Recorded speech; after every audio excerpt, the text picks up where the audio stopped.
ये जो ग्रो कर रहा है या ये जो नई कंपनी आई है इसका शायद हमारे साथ मुकाबला होगा, हमसे आगे ना निकल जाए। हमारा किसी के साथ मुकाबला नहीं है। मेन एरिया क्या हो गया?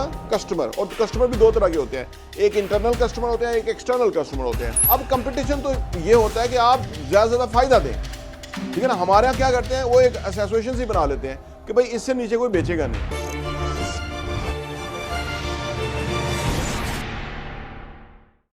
बिस्मिल्लाहिर्रहमानिर्रहीम, अस्सलाम वालेकुम रहमतुल्लाहि व बरकातुहू। मेरा नाम अहमद अकील है, आप देख रहे हैं प्रॉपर्टी विजन टीवी। कारोबार के अंदर एक चीज़ होती है कंपटीशन, और जब काम नीचे होता है तो उस वक्त बहुत सारे ख्यालात इंसान के जो है ना वो जहन में आते रहते हैं कि शायद ये वजह है काम ना होने की या ये वजह है काम ना होने की। ये कॉमनली चलता रहता है ऑन एंड ऑफ। कंपटीशन क्या है, मुकाबला क्या है?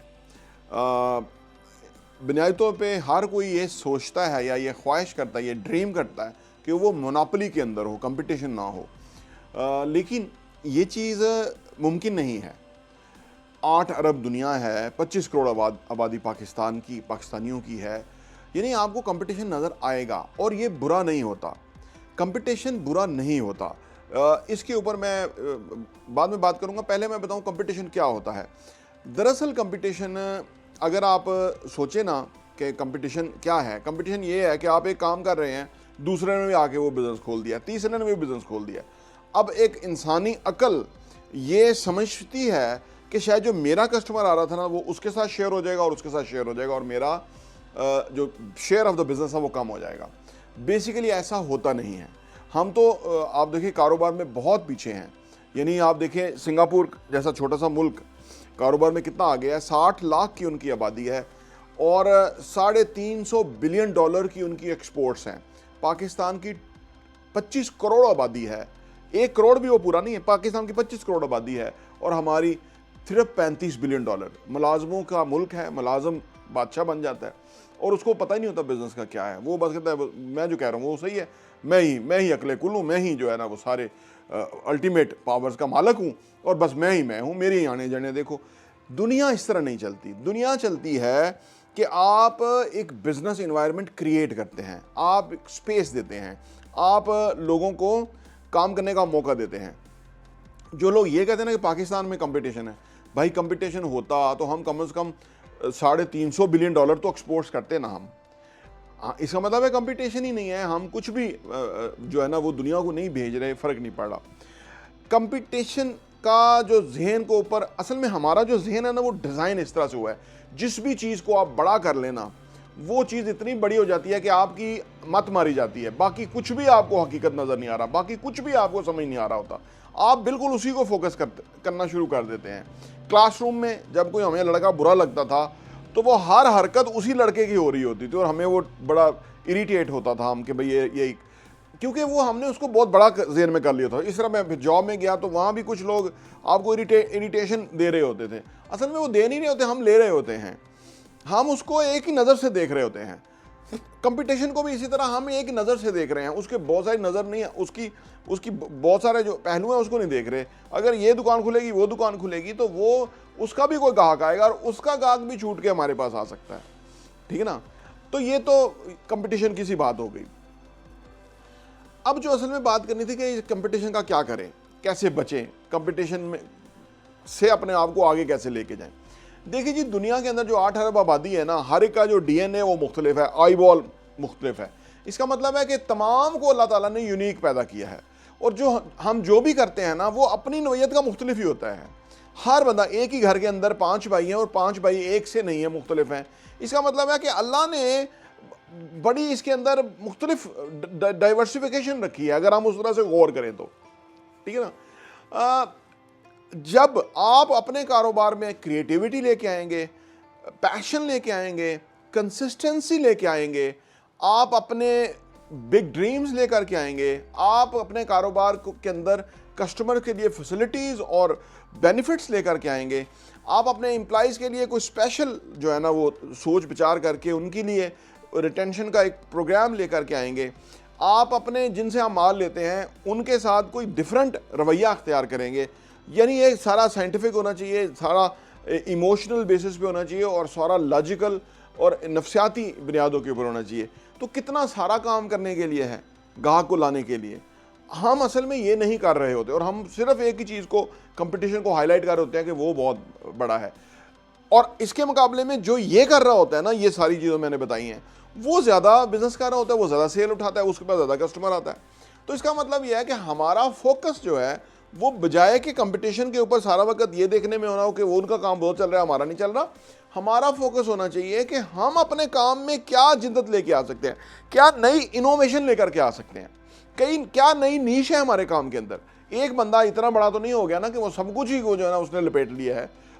उसके पास भी एम्प्लॉय होंगे, उसके पास भी लोग होंगे, उसके पास भी एक, अब खुद है वो एक बंदा होगा, चलो 2 लोग होंगे, 3 पार्टनर्स होंगे, लेकिन वो सारा चीज़ें नहीं कैप्चर कर सकते, या सारी चीज़ें नहीं सोच सकते, सारी चीज़ें नहीं इंप्लीमेंट कर सकते। लिहाजा जब आप इस कंपटीशन को से निकल के उस क्रिएटिविटी के प्रोसेस में जाएंगे ना, जो आपका ख़ास चीज़ है, तो फिर आपको कंपटीशन नज़र नहीं आएगा, बल्कि आपका कंपटीशन जो है वो आपको फॉलो करेगा। ठीक है ना, जिस दिन आपका कंपटीशन आपको फॉलो करना शुरू हो गया, आप मार्केट लीडर बन जाएंगे। ठीक है ना, तो इसलिए कभी भी किसी को फॉलो नहीं करें और लर्न करें, लेकिन यूनिकनेस बरकरार रखें। आपके अंदर कोई समथिंग स्पेशल होना चाहिए, अगर नहीं है तो क्रिएट करें। क्या समथिंग स्पेशल हो सकता है? अगर वो फर्ज करो दर्जन उसकी 12 की है तो आपकी 13 की हो सकती है। ठीक है ना, अगर वो किसी को कम चीज़ देता है तो आपकी थोड़ी ज़्यादा हो सकती है, क्योंकि वो किसी ना किसी जगह वो रजिस्टर्ड होती रहती है। जो ही आप डिलीवर करते हैं ना, वो ही आपको वापस आता है, जो ही आप देते हैं वही वापस आती है। दुआएं देंगे, दुआएं आएंगी, उसको प्रॉफिट्स देंगे, प्रॉफिट्स आएंगे, उसको उसकी बचत होगी, आपकी बचत होगी। ठीक है, उसको रिस्पेक्ट देंगे, रिस्पेक्ट आएगी, हर चीज़ वापस आती है उसी तरह ही। ये आप इसको समझ लीजिएगा। आप कस्टमर्स के लिए दुआएं करना शुरू करें, कस्टमर के लिए एक्स्ट्रा टेक केयर करना शुरू करें, कस्टमर की ज़िंदगी का ख्याल रखें। ठीक है ना, क्या क्या जाता है उसके अंदर, आपकी जो कन्वर्सेशन है उसके अंदर उसका हाल हवाल, फैमिली का हाल हवाल, ये सब कुछ शामिल होना चाहिए, ताकि उसको पर्सनल टच मिले। लोगों के पास तो किसी की बात करने का टाइम नहीं होता, क्योंकि वो इतने वो है। तो लिहाजा कुछ ऐसा, पता नहीं, आप सोचेंगे तो आप अपने काम में ज़्यादा बेहतर तरीके मुझसे सोच सकेंगे, लेकिन मैं आपको एक एंगल दे रहा हूँ, सोचने का अंदाज, ज़ाविया नज़र आपको दे रहा हूँ, कि जिससे वजह से आपका कंपटीशन जो है वो आपको कंपटीशन लगेगा नहीं। ठीक है ना, असल में जब हम एक बात और भी है, बहुत अहम है, वो ये कि हमारा किसी के साथ मुकाबला नहीं है। अनफॉर्चुनेटली लोग खुद वो समझते हैं कि ये जो ग्रो कर रहा है, या ये जो नई कंपनी आई है, इसका शायद हमारे साथ मुकाबला होगा, हमसे आगे ना निकल जाए। हमारा किसी के साथ मुकाबला नहीं है, एक बात ये जान के चलें। ठीक है ना, हमारा अपने ही साथ मुकाबला है। हम जो 20 साल पहले थे, 10 साल पहले थे, 5 साल पहले थे, 2 साल पहले थे, 1 साल पहले थे, अब हम उससे आगे जाएंगे, अपने आप को बेहतर तरह से प्रेजेंट करेंगे, बेहतर तरह से हम अपने आप को, अपने विंग्स जो है वो फैलाएंगे, हम अपने आप को प्रोग्रेस और ग्रोथ और तरक्की की तरफ ले जाएंगे। लेकिन ग्रोथ, प्रोग्रेस, तरक्की सिर्फ उस सूरत में होगी कि आपका कस्टमर जो है वो आपसे कुछ हासिल करे, जो आपसे ज़्यादा वसूल करे, तब आपकी ग्रोथ होगी, तब आपकी एक्सपेंशन होगी। तो लिहाजा मेन एरिया क्या हो गया? कस्टमर। और कस्टमर भी 2 तरह के होते हैं, एक इंटरनल कस्टमर होते हैं, एक एक्सटर्नल कस्टमर होते हैं। जब आप कंपटीशन को बहुत ज़्यादा हवा मतलब ज़हन पे सवार कर लेते हैं, तो आप काम पे फोकस नहीं कर पा रहे थे, और आपका जो इंटरनल कस्टमर है, जो कि आपका एम्प्लॉय है, वो भी चला जाता है, क्योंकि वो कहता है ये कन्फ्यूज़ हो गया शख्स, ये समझ ही नहीं पा रहा, ये कुछ कर ही नहीं पा रहा, तो मैं उधर ही जाता हूँ, उसका मुस्तकबिल है, इसका मुस्तकबिल डार्क नज़र आ रहा है। तो लिहाजा आपके जो इंटरनल कस्टमर है और एक्सटर्नल कस्टमर हैं, उनके बारे में आपने बेहतर जो डिसीजंस लेने हैं, उनको दर्जन 13 की ज़्यादा देना है, उनको बेनिफिट फ्राहम करना है। अब कंपटीशन तो ये होता है कि आप ज़्यादा से ज़्यादा फ़ायदा दें। ठीक है ना, हमारे यहाँ क्या करते हैं, वो एक एसोसिएशन ही बना लेते हैं कि भाई इससे नीचे कोई बेचेगा नहीं, और मार्केट ही सारी बैठ जाती है, लोग उधर जाते ही नहीं है कि इनका कटअप होता है। यानी ये चीज़ 5 वाली चीज़ जो है वो 10 की दे रहे हैं, डबल प्रॉफिट है, और ऊपर से सब ने एका किया हुआ है कि जी हम इससे कम देंगे नहीं, तो भाई और कोई मार्केट में उनको 7 की मिल रही होगी, तो आप सारे कस्टमर खो देंगे। तो ये चीज़ है जो कि बेसिकली कंपटीशन के अंदर हमें सोचना चाहिए। किसी भी चीज़ को अपने ऊपर ज़्यादा सवार ना करें, अपने काम को जो शुरू करें, जब भी कोई काम बिजनेस शुरू करें, काम शुरू करें, उसमें कोई बड़ा सा मकसद रखें, उसमें कोई आपकी बहुत बड़ा कोई गेम प्लान होना चाहिए। और जब कभी थोड़ा सा आपको फीलिंग आए कि मैं उस पर ये कर रहा हूँ, मतलब उस फोकस से हट रहा हूँ, तो फिर आप रियलाइज़ करें कि मैंने क्यों शुरू किया था, या मेरे क्या हाई एम्स थे जो मैंने बिज़नेस में अप्लाई करने थे और मैंने बिज़नेस को उधर लेके जाना था। ये सारी चीज़ें अगर सोचेंगे तो आपको कंपटीशन नज़र नहीं आएगा। और कंपटीशन, एक और आखिरी बात, आप समझ रहे हैं कि कंपटीशन आपका बिजनेस लेके जा रहा है, मैं तो ये इस तरह समझता हूं कंपटीशन हमें ही सपोर्ट कर रहा है, कंपटीशन भी हमें सपोर्ट कर रहा है, क्योंकि इस यूनिवर्स में कमी नहीं है किसी चीज की। एक बात याद रखें, कमी नहीं है। ये अगर फर्ज करें मैं बिल्डिंग्स बनाता हूं और 10 लोग और आके बिल्डिंग्स बनाना शुरू कर देंगे, ठीक है, 100 लोग और आके बिल्डिंग्स बनाना शुरू कर देंगे, तो क्या होगा कि एक इन्वायरमेंट एक क्रिएट होगा, एक ट्रस्ट लेवल क्रिएट होगा कि लोग काम कर रहे हैं, बेशुमार लोग काम कर रहे हैं, और उसमें अच्छे लोग जो हैं इवॉल्व करेंगे, आगे आएंगे। तो लिहाजा मैं तो अच्छा ही काम करूँगा तो मैं तो इवॉल्व भी होऊंगा, मैं तो आगे ही जाऊँगा, इंडस्ट्री तो और चले तो मैं तो और आगे जाऊँगा। तो इससे फ़ायदा है। कंपटीशन को कभी भी एनिमी ना समझे, ठीक है ना।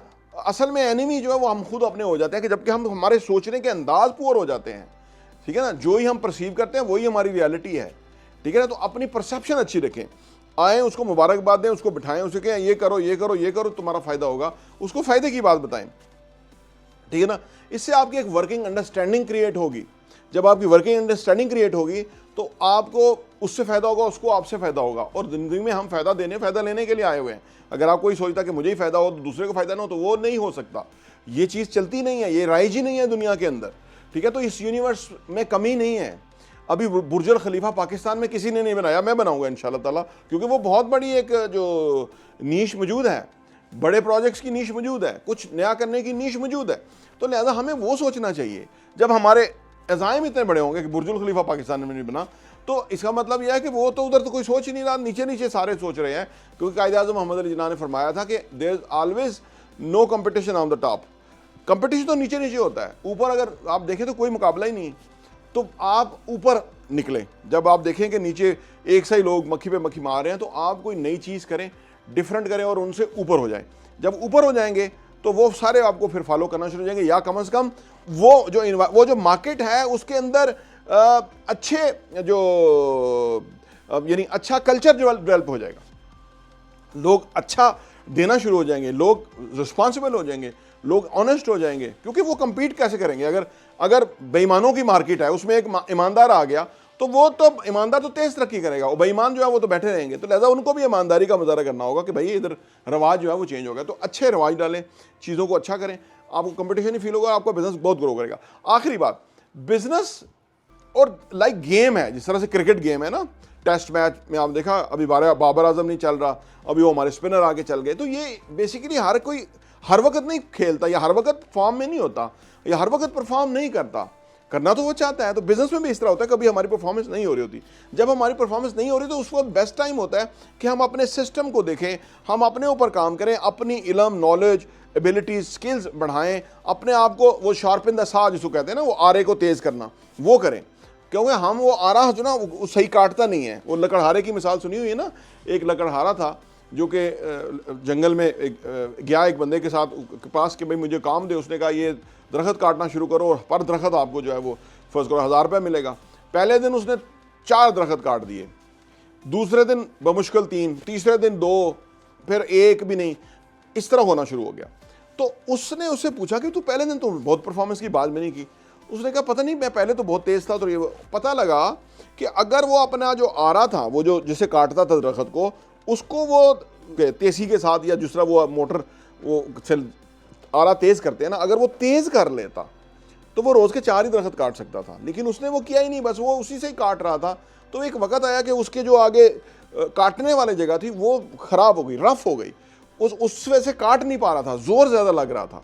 तो हमारा कंपटीशन का प्रॉब्लम नहीं होता, हमारा ये होता है कि हमने क्योंकि अपने आप को जाना नहीं, लर्न नहीं किया, सीखा नहीं नई चीज़। हर वक्त रोज़ पढ़ना चाहिए। ये सारा पढ़ने से आएगा। जब हम पढ़ते हैं ना तो हमारा दिमाग की खिड़कियाँ खुल जाती हैं और नए आइडियाज़ आना शुरू हो जाते हैं। तो लिहाजा ये चंद तजावीज़ हैं। एक भाई हैं, उन्होंने 2 दफ़ा पूछा कि इसके ऊपर वीडियो क्यों नहीं बनाई, इस पर वीडियो बनाएं। तो मैंने कहा मैं वीडियो बना देता हूँ। मेरे वालिदैन के लिए मेरे लिए दुआ कीजिएगा, मैं आपके लिए दुआ गो होऊंगा वहाँ से। प्रॉपर्टी इंटरव्यू देखने का बहुत बहुत शुक्रिया।